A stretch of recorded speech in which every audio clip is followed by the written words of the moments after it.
Good day, everybody, and welcome to another edition of the Military and Foreign Affairs Network. I am your host, the Voice of Reason. Today, we are continuing our ongoing coverage of the war between the Russian Federation and Ukraine. And as we start today's program, I wanted to talk about a recent article in the Turkish press that is not being reported here in the United States. And I think this is very important to look at this and what is being said as this war continues to escalate, as we continue to gravitate towards what could be a third world war. And the headline is this: Russia says relations with U.S. on edge of open armed conflict. Russian senior diplomats say U.S. may deny involvement in drone attack on Kremlin, but it does not convince anyone. Now look, it doesn't matter who launched the attack on the Kremlin. Ukrainians, third party, or Russia itself as a false flag operation. It's the fact that it occurred and what is the reason behind it. Well, it's escalation. Now, if we continue on with this article, the relations between Moscow and Washington are on the edge of open armed conflict, Russian Deputy Foreign Minister Sergei Rybakov has said. We are working to keep relations with the U.S. from falling into the abyss of an open armed conflict. We are already on the verge, on the edge of the abyss. Russia and U.S. maintain contacts, and the problem is in lack of trust that Washington defies everything Moscow says as disinformation, he says. The diplomat added that the U.S. has long been a direct part of the Ukrainian conflict, waging an open hybrid war. Now that is a reasonable statement. That is factual. The United States is waging a hybrid war against the Russian Federation. Without a doubt. And why do we say that? Well, again, given the amount of equipment that has been delivered, if we were to go back to, say, the war, the Iraq Wars, the Gulf War I, for instance, the first one, not the second one, the first one, if we were to have seen Russian intervention on the scale that the United States is intervening in Ukraine, it very well may have led to war between the U.S. and Russia. Now look, at that time, obviously, in the early 90s, Russia was in no position. It was the collapse of the Soviet Union. Was in no position to engage the United States. So it's difficult to look at that scenario and compare and contrast with what's happening now. But again, make no mistake, the United States is a direct participant in this conflict. We're not dropping bombs on Russia. We're not firing cruise missiles at Russia yet. But the intel that is being provided, the weapon systems that are being provided, the persons on the ground in Ukraine that are providing direct assistance to the Ukrainians have turned this into a proxy war. And I think here in the United States, we're relatively oblivious to it.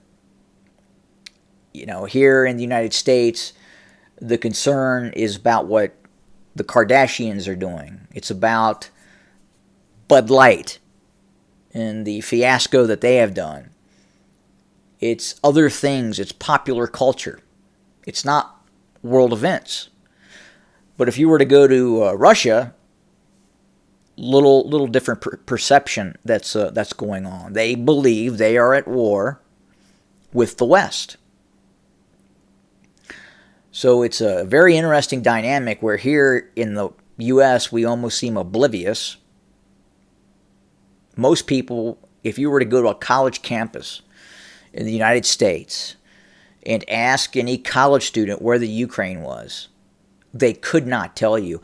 I do not believe, and I am adamant about this, I do not believe Kamala Harris at the start of the Ukrainian war knew where Ukraine was. Absolutely. I'm not even sure, well, I'm not going to go there, but anyway. So the war continues, the fighting continues.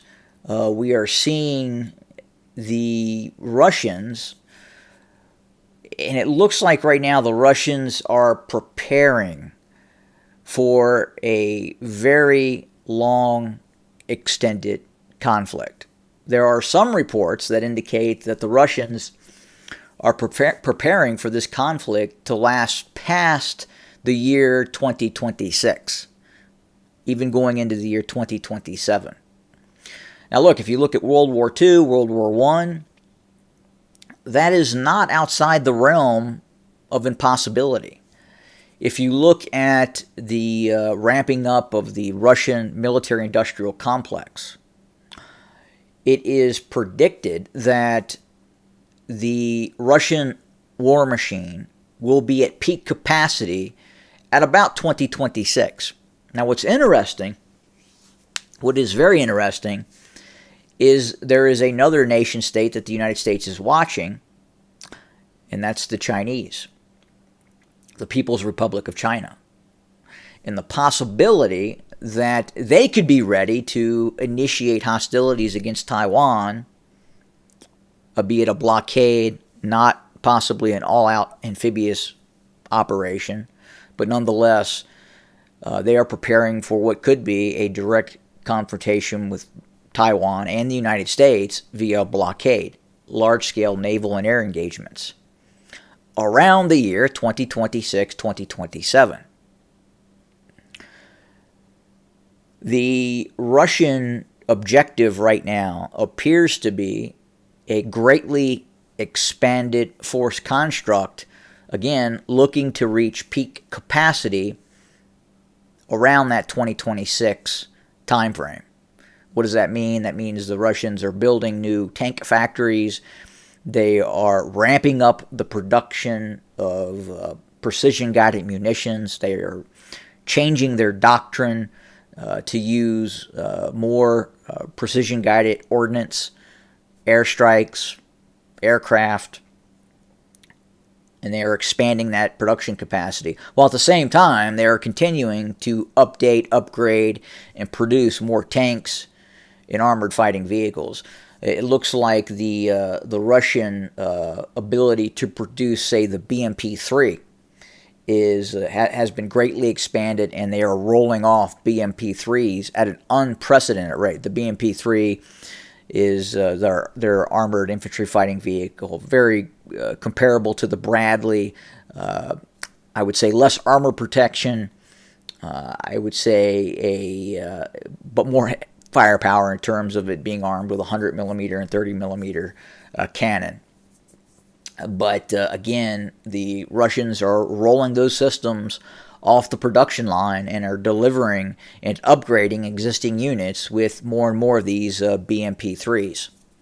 So we're seeing that occur, and then again, the armor production continues to ramp up. We're seeing now the Russians are working around the clock, 24/7, building tanks and armored fighting vehicles, artillery, all the accoutrements of war that are necessary. And that is what is happening on the ground as we speak. So the Russian strategy, again, as we continue to watch this, very much appears to be right now a game of standoff attacks, using more and more precision-guided GLONASS-guided bombs. It's reported now, and over the last few weeks, the Russians are launching approximately 20 to 25 of these 3,000-pound glide bombs, precision-guided glide bombs, against Ukrainian targets every single day. Now, some of these targets simply, some of these bombs simply miss their targets, or it is a target in which the enemy isn't present. Sometimes they hit their targets and destroy a command and control node, killing between 10 and 40 Ukrainian personnel. Sometimes the target is accurate, sometimes it's not accurate. But right now, from what we're hearing, it's really causing the Ukrainians some problems. We've also, in the last 24 hours, heard a report that the Ukrainians shot down a Russian hypersonic missile. The Russian Dagger was reportedly shot down over Kiev or just outside of Kiev. Now, that is now being reported as false. The actual Ukrainian military is saying, "Well, hold on a second, that didn't happen." But nonetheless, in the mainstream media, it is immediately ran with as if it occurred. We don't know if it occurred. The Ukrainians right now are saying it didn't happen and are actually reprimanding Ukrainian military personnel who reported that. So much like the ghost of Ukraine, one day he's there, one day it never happened. So very, very interesting as we watch that. But the use of these GLONASS glide bombs are continuing to take a toll on Ukrainian forces. Compounding that is another story that is not getting much attention.